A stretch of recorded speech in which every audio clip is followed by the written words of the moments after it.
you betcha. That's also mostly painted plywood. I'm telling you, we make everything out of wood here, including our dinosaur cages, which, to be honest, isn't a great idea because dinosaurs can pretty easily chew through wood and then they escape, and then they're, oh no!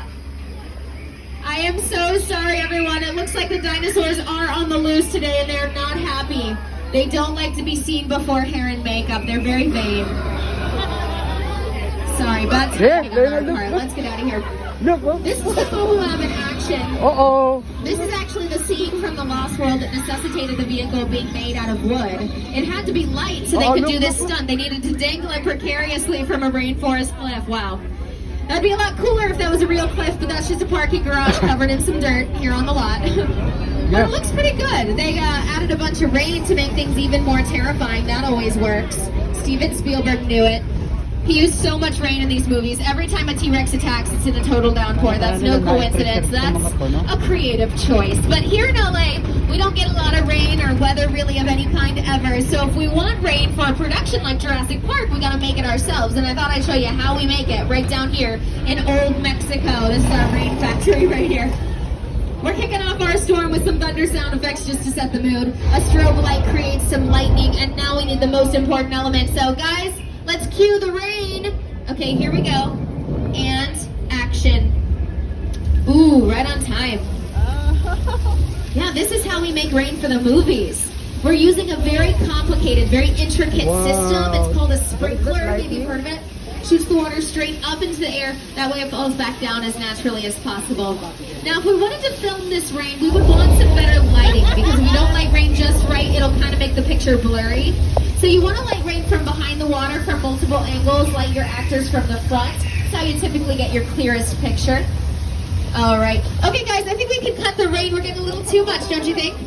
No, cut it before we get a flood. No, we got a flash flood, everybody. Take cover. Hindi niya ata kita lang itaas mo.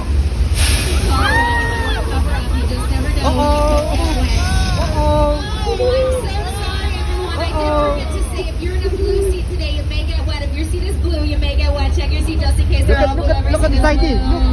Oh yeah. Guys, here's that flood in action in Big Fat Liar. And Paul Giamatti here, he's an incredible actor, but I gotta say, the guy does not know how to handle a flood. No. You know who did better? Lady Gaga. She stood in that same flood in 6-inch heels for her music video for Judas. Brave woman, man. Look around though, we're in the drier part of Old Mexico, which you might remember from Pirates of the Caribbean, Curse of the Black Pearl, Nacho Libre with Jack Black, a few episodes of Criminal Minds Beyond Borders, but come on. Now we're crossing the border. Back into the States, y'all. Howdy, we're in 6 Points, Texas. These are our Western sets right here. These are actually our oldest sets on the lot because we built these puppies way back in the early 1900s when we first opened our movie studio. When we first opened, we were making mostly silent Western pictures. We made over 200 silent Westerns in our first year of filmmaking. This area was a bit bigger. At that time, we had 6 different Western streets that each had their own bank, saloon, and jail. So you could make one movie on just one of those streets, meaning we could make about 6 Westerns out here at the same time in the same location for one reason only. They were silent. Nowadays, there's sound. It's a whole new element to contend with. We've got to keep our productions into sound stages. We got to keep them separated, right? But back then, it didn't matter. They could smush everybody together. They even invited audience members back to see those original Westerns being filmed. They would sit in stands as if they were at a sporting event, cheer on the good guys, boo the bad guys, all out loud. It would never show up in the final product. Isn't that cool? That's how I wish we could watch movies.